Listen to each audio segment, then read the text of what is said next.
I want to give you a new perspective. That sounds grandiose, and it is. I left Ireland yesterday morning. I travelled from Dublin to New York independently. But the design of an airport, plane, and terminal offers little independence when you're 105.5 centimetres tall. For Americans, that's 3 feet 5 inches. I was whisked through the airport by airline assistants in a wheelchair. Now, I don't need to use a wheelchair, but the design of an airport and its lack of accessibility means that it's my only way to get through. With my carry-on bag between my feet, I was wheeled through security, pre-clearance, and I arrived at my boarding gate. I use the accessibility services in the airport because most of the terminal is just not designed with me in mind. Take security, for example. I'm not strong enough to lift my carry-on bag from the ground to the carousel. I stand at eye level with it. And those who work in that space for safety purposes cannot help me and cannot do it for me. Design inhibits my autonomy and my independence. But traveling at this size, it isn't all bad. The legroom in economy is like business class. I often forget that I'm a little person. It's the physical environment and society that remind me.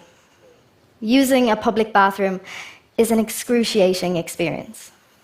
I walk into the cubicle, but I can't reach the lock on the door. I'm creative and resilient. I look around and see if there's a bin I can turn upside down. Is it safe? Not really. Is it hygienic and sanitary? Definitely not. But the alternative is much worse. If that doesn't work, I use my phone. It gives me an additional 4 to 6 inch reach, and I try to jam the lock closed with my iPhone. Now, I imagine that's not what Johnny Ive had in mind when he designed the iPhone, but it works. The alternative is that I approach a stranger. I apologize profusely, and I ask them to stand guard outside my cubicle door. They do. And I emerge grateful, but absolutely mortified, and hope that they didn't notice that I left the bathroom without washing my hands.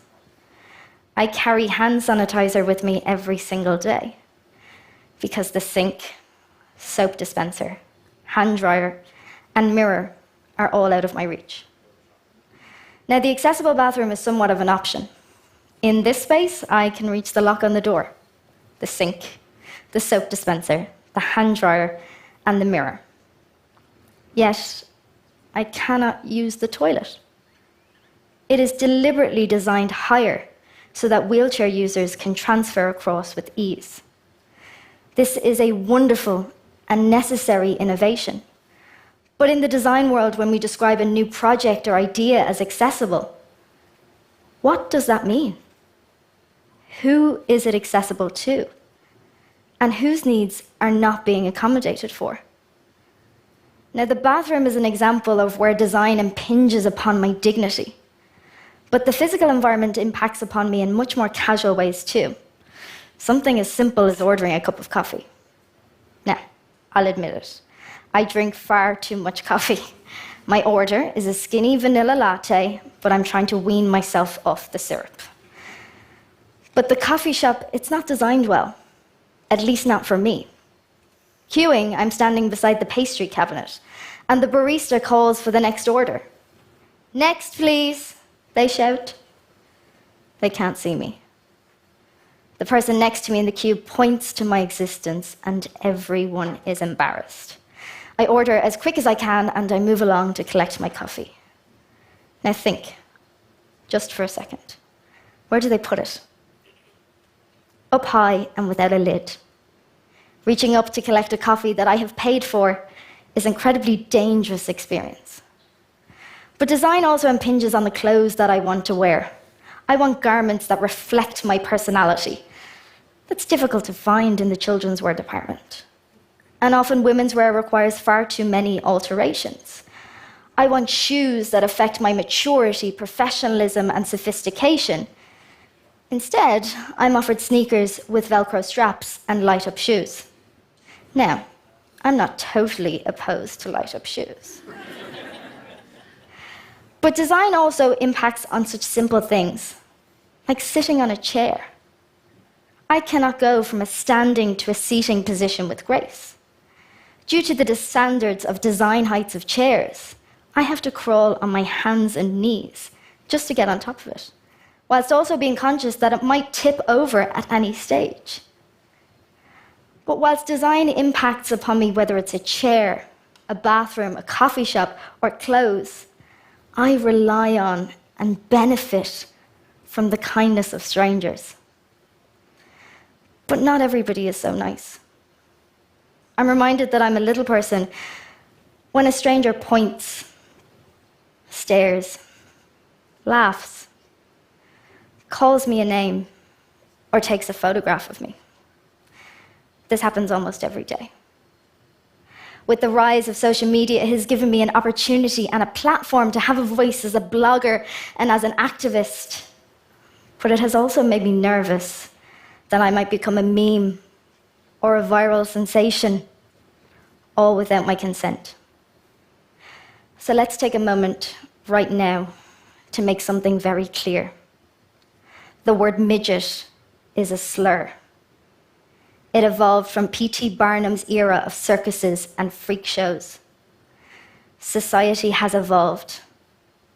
So should our vocabulary. Language is a powerful tool. It does not just name our society, it shapes it. I am incredibly proud to be a little person, to have inherited the condition of achondroplasia, but I am most proud to be Sinead. Achondroplasia is the most common form of dwarfism. Achondroplasia translates as without cartilage formation. I have short limbs and achondroplastic facial features, my forehead and my nose. My arms do not straighten fully, but I can lick my elbow. I'm not showing you that one. Achondroplasia occurs in approximately 1 in every 20,000 births. 80% of little people are born to 2 average height parents. That means that anybody in this room could have a child with achondroplasia. Yet, I inherited my condition from my dad. I'd like to show you a photo of my family. My mother is average height. My father is a little person, and I am the eldest of 5 children. I have 3 sisters and 1 brother. They are all average height. I am incredibly fortunate to have been born into a family that cultivated my curiosity and my tenacity, that protected me from the unkindness and ignorance of strangers, and that armed me with the resilience, creativity, and confidence that I needed to survive and manipulate the physical environment and society. If I was to pinpoint any reason why I am successful, it is because I was, and I am, a loved child. Now, a loved child with a lot of sass and sarcasm, but a loved child nonetheless. In giving you an insight into who I am today, I wanted to offer you a new perspective. I wanted to challenge the idea that design is but a tool to create function and beauty. Design greatly impacts upon people's lives, all lives. Design is a way in which we can feel included in the world, but it is also a way in which we can uphold a person's dignity and their human rights. Design can also inflict vulnerability on a group whose needs aren't considered. So today, I want your perceptions challenged. Who are we not designing for? How can we amplify their voices and their experiences? What is the next step? Design is an enormous privilege, but it is a bigger responsibility. I want you to open your eyes. Thank you so much.